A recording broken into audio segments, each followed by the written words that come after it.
प्रधानमंत्री नरेंद्र मोदी असम दौरे पर आज दूसरा दिन सभा को संबोधित कर रहे हैं। सीधे वहां करो। एक अद्भुत अनुभूति है। मेरी बहुत सी बहनें असम के चाय बागानों की खुशबू लेकर यहां उपस्थित है।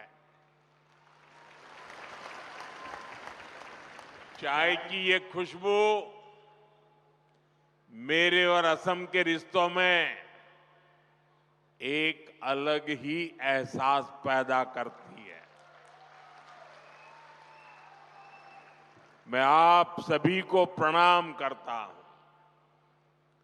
इस स्नेह और प्यार के लिए मैं हृदय से आप सबका आभार व्यक्त करता हूं। साथियों, आज असम और पूरे नॉर्थ ईस्ट के लिए बहुत बड़ा दिन है। नामरूप और डिब्रूगढ़ को लंबे समय से जिसका इंतजार था, वो सपना भी आज पूरा हो रहा है। आज इस पूरे इलाके में औद्योगिक प्रगति का नया अध्याय शुरू हो रहा है। थोड़ी देर पहले मैंने यहां अमोनिया यूरिया फर्टिलाइजर प्लांट का भूमि पूजन किया है। डिब्रूगढ़ आने से पहले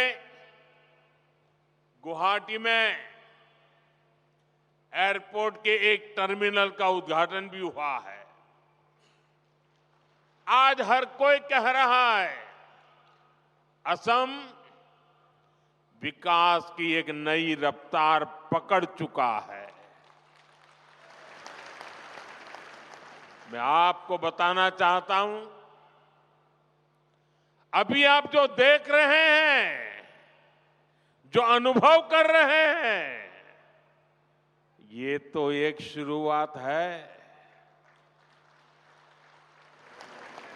हमें तो असम को बहुत आगे लेकर के जाना है। आप सबको साथ लेकर के आगे बढ़ना है।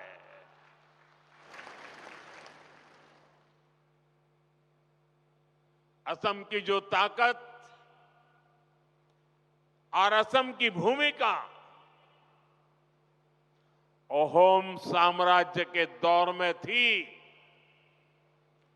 विकसित भारत में असम वैसी ही ताकतवर भूमि बनाएंगे।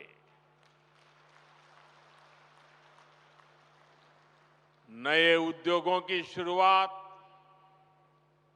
आधुनिक इंफ्रास्ट्रक्चर का निर्माण, सेमीकंडक्टर्स, उसकी मैन्युफैक्चरिंग, कृषि के क्षेत्र में नए अवसर, टी गार्डन्स और उनके वर्कर्स की उन्नति, पर्यटन में बढ़ती संभावनाएं, असम हर क्षेत्र में आगे बढ़ रहा है। मैं आप सभी को और देश के सभी किसान भाई बहनों को इस आधुनिक फर्टिलाइजर प्लांट के लिए बहुत बहुत शुभकामनाएं देता हूं। मैं आपको गुवाहाटी एयरपोर्ट के नए टर्मिनल के लिए भी बधाई देता हूं। बीजेपी की डबल इंजन सरकार में उद्योग और कनेक्टिविटी की जुगलबंदी असम के सपनों को पूरा कर रही है और साथ ही हमारे युवाओं को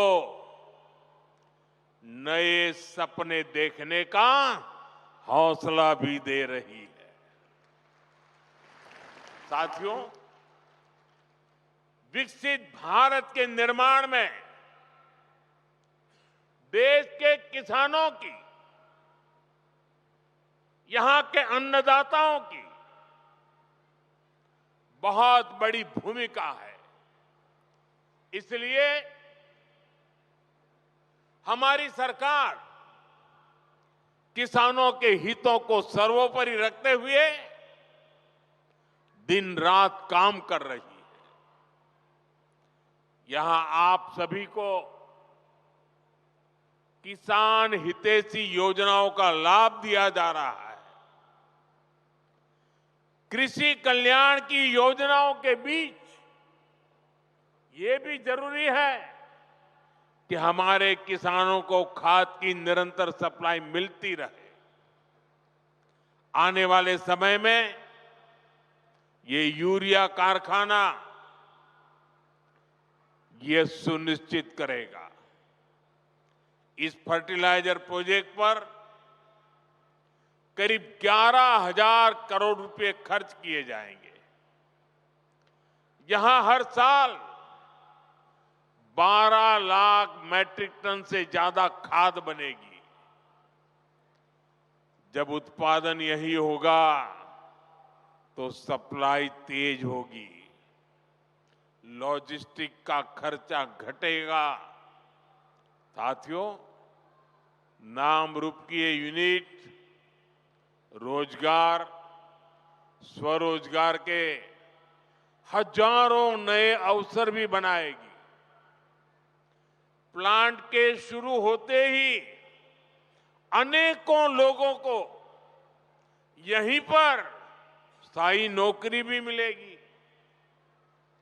इसके अलावा जो काम प्लांट के साथ जुड़ा होता है, मरम्मत हो, सप्लाई हो, कंस्ट्रक्शन का बहुत बड़ी मात्रा में काम होगा, यानी अनेक काम होते हैं।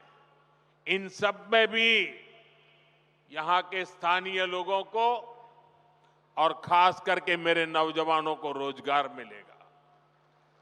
लेकिन भाइयों बहनों, आप सोचिए, किसानों के कल्याण के लिए काम बीजेपी सरकार आने के बाद ही क्यों हो रहा है? हमारा नामरूप तो दशकों से खाद्य उत्पादन का केंद्र था।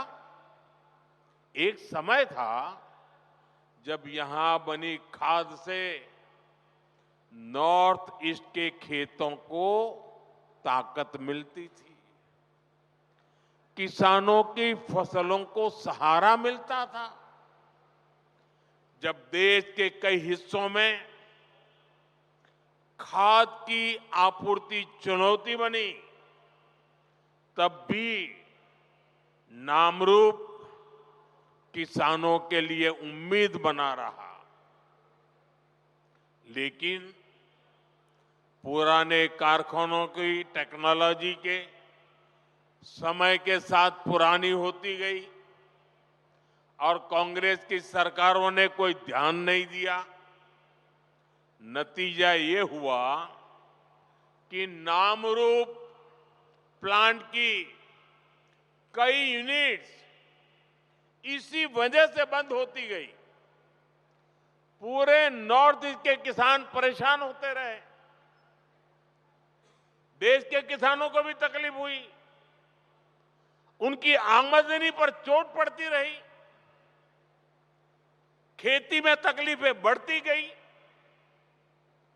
लेकिन कांग्रेस वालों ने इस समस्या का कोई हल ही नहीं निकाला।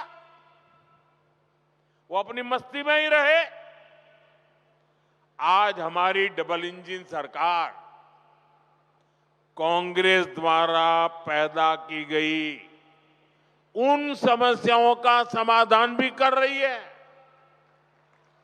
साथियों, असम की तरह ही देश के दूसरे राज्यों में भी खाद की कितनी ही फैक्ट्रियां बंद हो गई थी।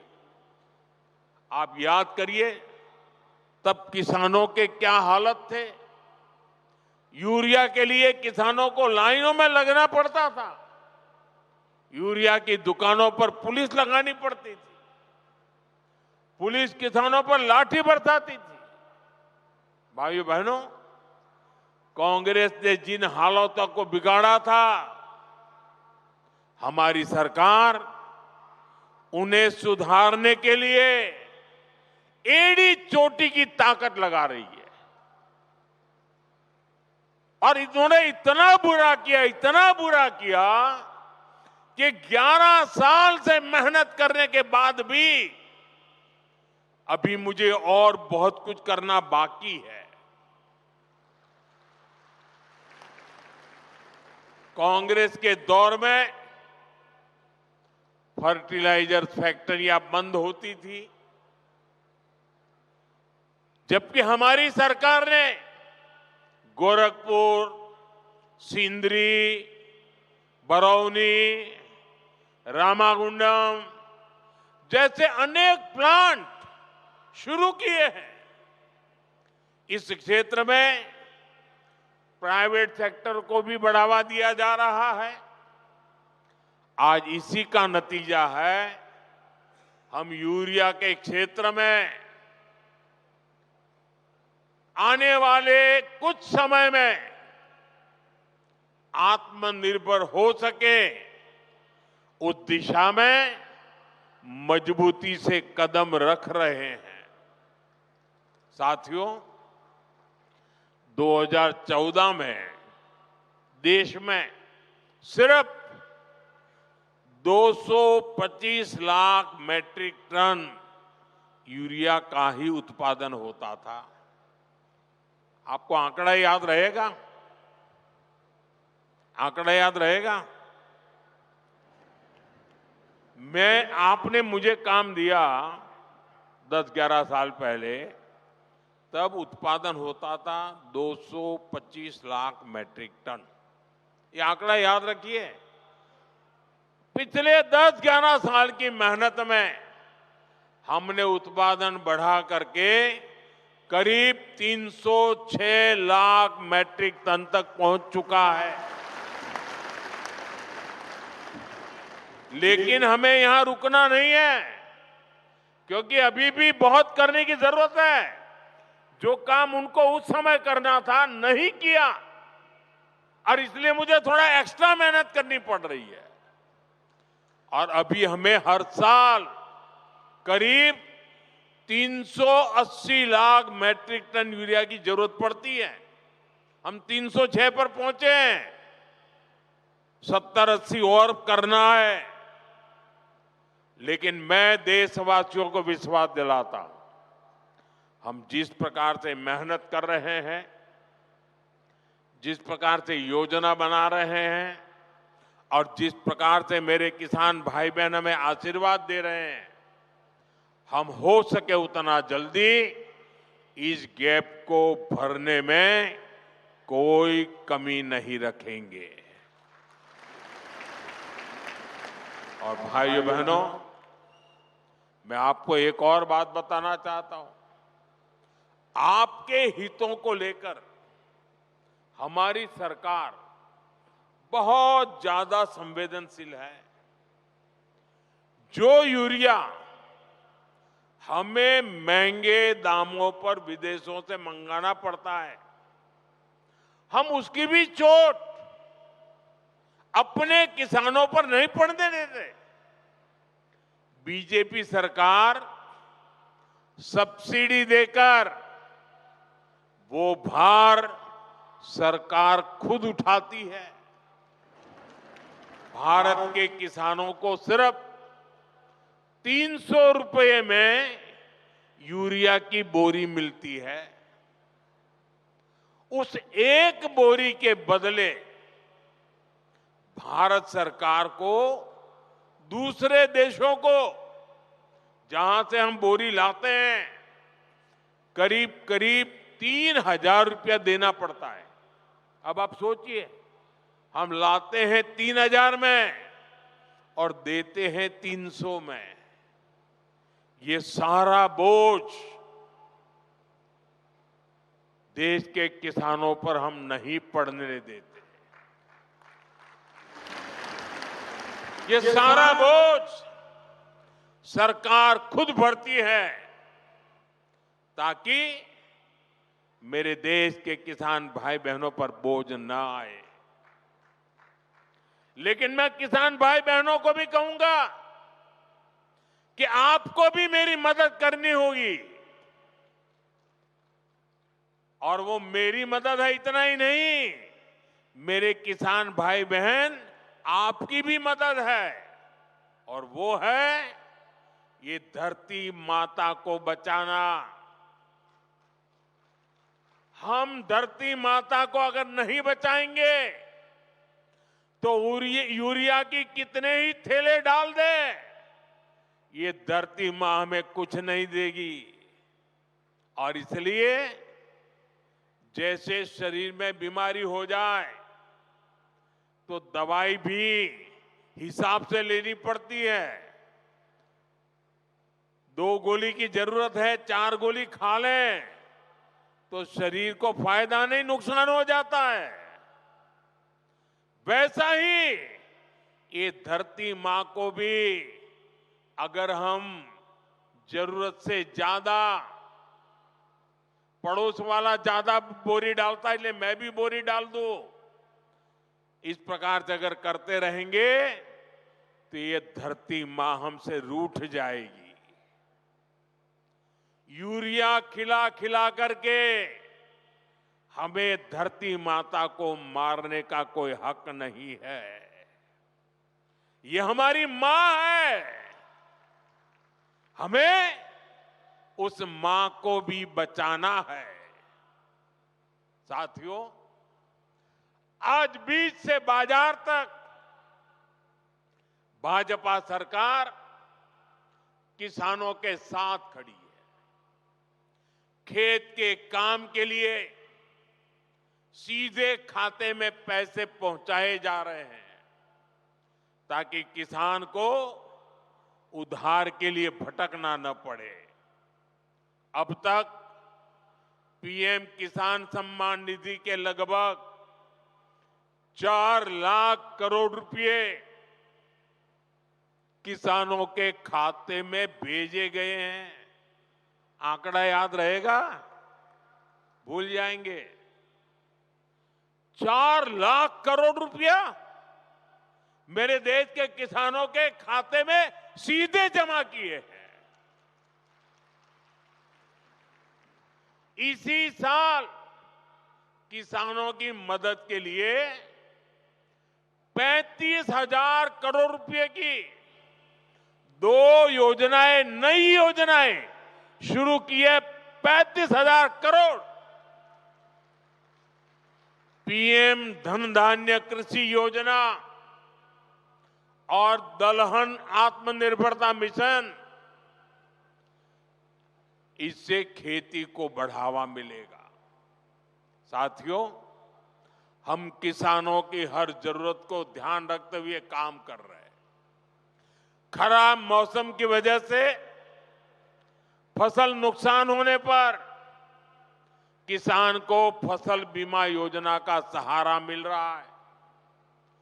फसल का सही दाम मिले, इसके लिए खरीद की व्यवस्था सुधारी गई है। हमारी सरकार का साफ मानना है कि देश तभी आगे बढ़ेगा जब मेरा किसान मजबूत होगा, और इसके लिए हर संभव प्रयास किए जा रहे हैं। साथियों, केंद्र में हमारी सरकार बनने के बाद हमने किसान क्रेडिट कार्ड की सुविधा से पशुपालकों और मछली पालकों को भी जोड़ दिया था। किसान क्रेडिट कार्ड केसीसी, ये केसीसी की सुविधा मिलने के बाद हमारे पशुपालक, हमारे मछली पालन करने वाले इन सबको खूब लाभ उठा रहा है। केसीसी से इस साल किसानों को, ये आंकड़ा भी याद रखो, केसीसी से इस साल किसानों को 10 लाख करोड़ रुपए से ज्यादा की मदद दी गई है। 10 लाख करोड़ रुपया। बायो फर्टिलाइजर पर जीएसटी कम होने से भी किसानों को बहुत फायदा हुआ है। भाजपा सरकार भारत के किसानों को नेचुरल फार्मिंग के लिए भी बहुत प्रोत्साहन दे रही है। और मैं तो चाहूंगा असम के अंदर कुछ तहसील ऐसे आने चाहिए आगे जो 100% नेचुरल फार्मिंग करते हैं।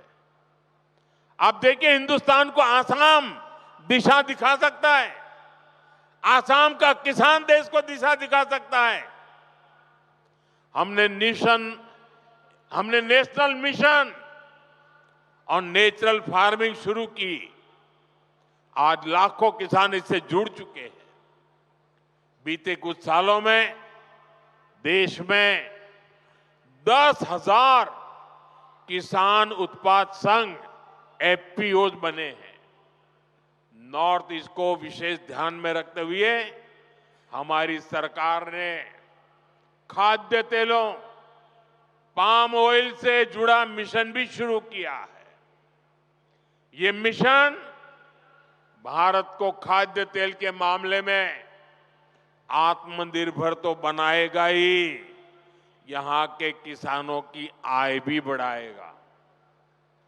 साथियों, यहां इस क्षेत्र में बड़ी संख्या में हमारे टी गार्डन वर्कर्स भी हैं।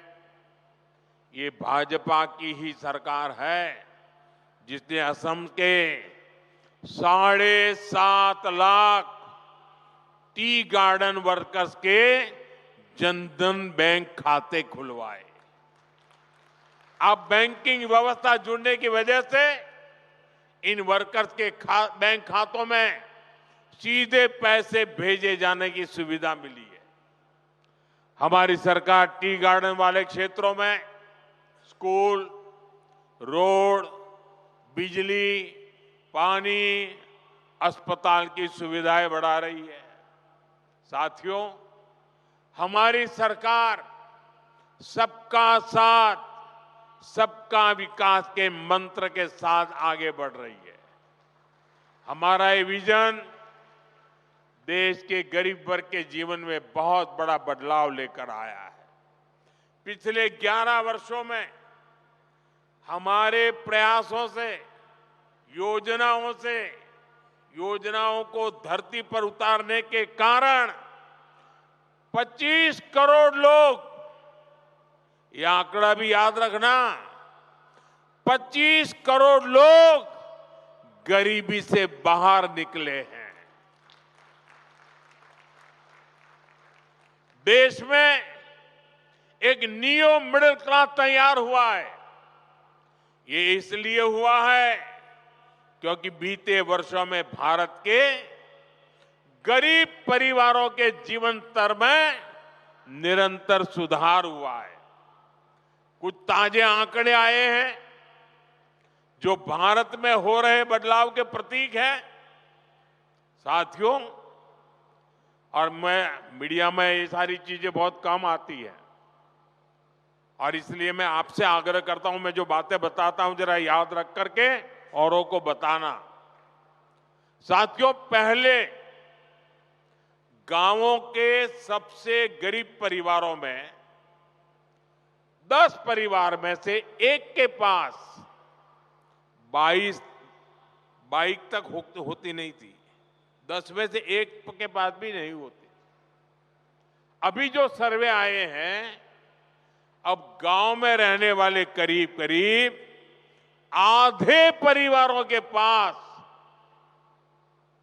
बाइक या कार होती है।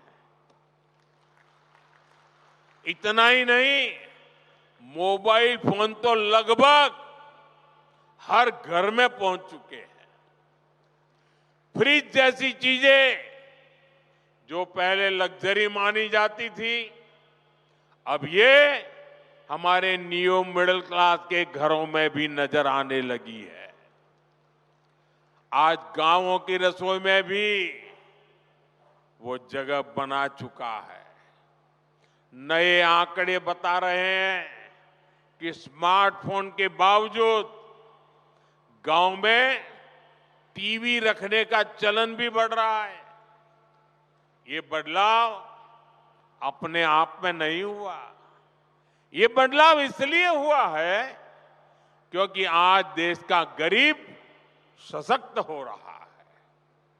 दूर दराज के क्षेत्रों में रहने वाले गरीब तक भी विकास का लाभ पहुंचने लगा है। साथियों, भाजपा की डबल इंजन सरकार गरीबों, आदिवासियों, युवाओं और महिलाओं की सरकार है। इसलिए हमारी सरकार असम और नॉर्थ ईस्ट में दशकों की हिंसा खत्म करने में जुटी है। हमारी सरकार ने हमेशा असम की पहचान और असम की संस्कृति को सर्वोपरि रखा है।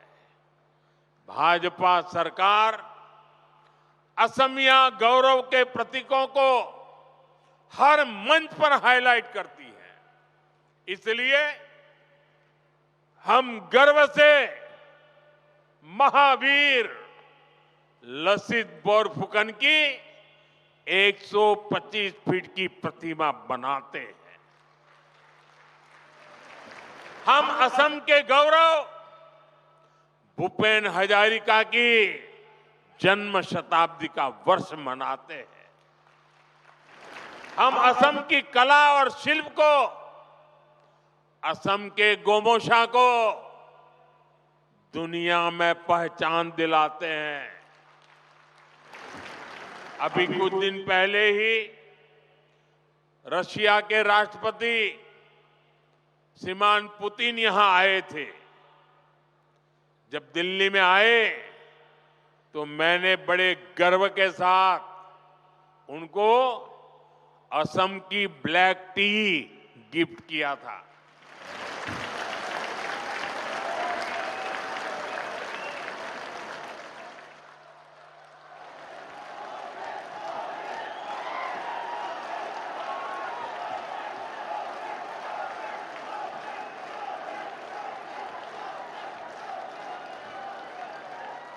हम असम की मान मर्यादा बढ़ाने वाले हर काम को प्राथमिकता देते हैं। लेकिन भाइयों बहनों, भाजपा जब ये काम करती है तो सबसे ज्यादा तकलीफ कांग्रेस को होती है। आपको याद होगा जब हमारी सरकार ने भूपेन दा को भारत रत्न दिया था तो कांग्रेस ने खुलकर उसका विरोध किया था। कांग्रेस के राष्ट्रीय अध्यक्ष ने कहा था कि मोदी नाचने गाने वालों को भारत रत्न दे रहा है। मुझे बताइए, ये भूपेन दा का अपमान है कि नहीं है? कला संस्कृति का अपमान है कि नहीं है? असम का अपमान है कि नहीं है? ये कांग्रेस दिन रात करती है अपमान करना। हमने असम में सेमीकंडक्टर यूनिट लगवाई तो भी कांग्रेस ने इसका विरोध किया। आप मत भूलिए, यही कांग्रेस सरकार थी जितने इतने दशकों तक टी कम्युनिटी के भाई बहनों को जमीन के अधिकार नहीं मिलने दिए।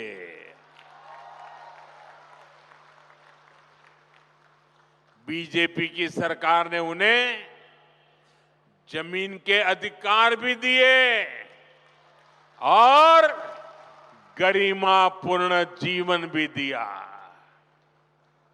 और मैं तो चाय वाला हूं, मैं नहीं करूंगा तो कौन करेगा?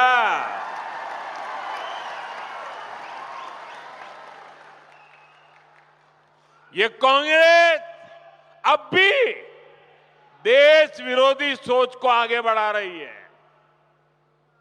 ये लोग असम के जंगल, जमीन पर उन बांग्लादेशी घुसपैठियों को बसाना चाहते हैं, जिनसे उनको वोट बैंक मजबूत होता है। आप बर्बाद हो जाए, उनको इनकी परवाह नहीं है। उनको अपनी वोट बैंक मजबूत करनी है।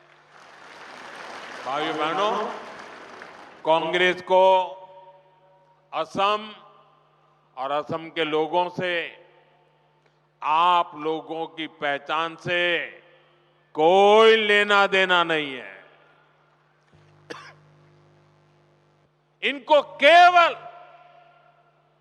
सत्ता, सरकार और फिर जो काम पहले करते थे वो करने में इंटरेस्ट है। इसलिए इन्हें अवैध बांग्लादेशी घुसपैठिए ज्यादा अच्छे लगते हैं।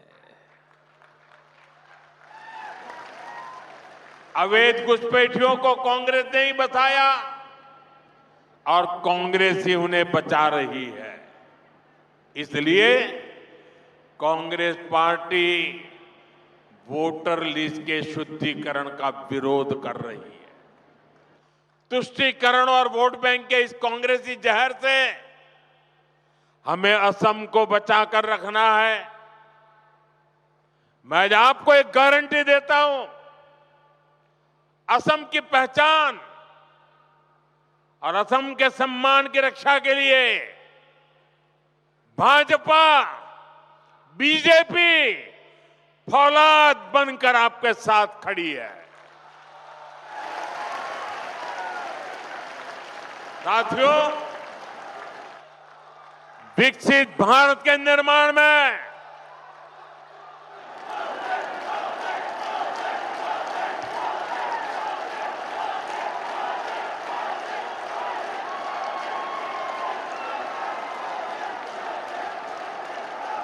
आपके आशीर्वाद यही मेरी ताकत है। आपका ये प्यार यही मेरी पूंजी है। और इसीलिए पल पल आपके लिए जीने का मुझे आनंद आता है। विकसित भारत निर्माण में पूर्वी भारत की, हमारे नॉर्थ ईस्ट की भूमिका लगातार बढ़ रही है। मैंने पहले भी कहा है कि पूर्वी भारत भारत के विकास का ग्रोथ इंजन बनेगा। नाम रूप की ये नई यूनिट इसी बदलाव की मिसाल है। यहां जो खाद बनेगी वो सिर्फ असम के खेतों तक नहीं रुकेगी, ये बिहार, झारखंड, पश्चिम बंगाल और पूर्वी उत्तर प्रदेश तक पहुंचेगी। ये कोई छोटी बात नहीं है। ये देश की खास जरूरत में नॉर्थ ईस्ट की भागीदारी है। नामरूप जैसे प्रोजेक्ट ये दिखाते हैं कि आने वाले समय में नॉर्थ ईस्ट आत्मनिर्भर भारत का बहुत बड़ा केंद्र बनकर उभरेगा। सच्चे अर्थ में अष्टलक्ष्मी बनकर के रहेगा। मैं एक बार फिर आप सभी को नए फर्टिलाइजर प्लांट की बधाई देता हूं। मेरे साथ बोलिए, भारत माता की, भारत माता की। और इस वर्ष तो वंदे मातरम के 150 साल, हमारे गौरवपूर्ण पल। आइए हम सब बोले, वंदे वंदे वंदे वंदे वंदे वंदे वंदे वंदे वंदे।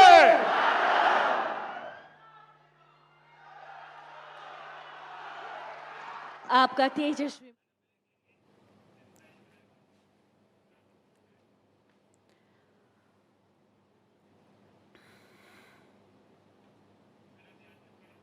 तो असम के डिब्रूगढ़ से प्रधानमंत्री नरेंद्र मोदी जिन्होंने सभा को संबोधित किया, कांग्रेस पर एक बार फिर से जमकर निशाना भी साधा।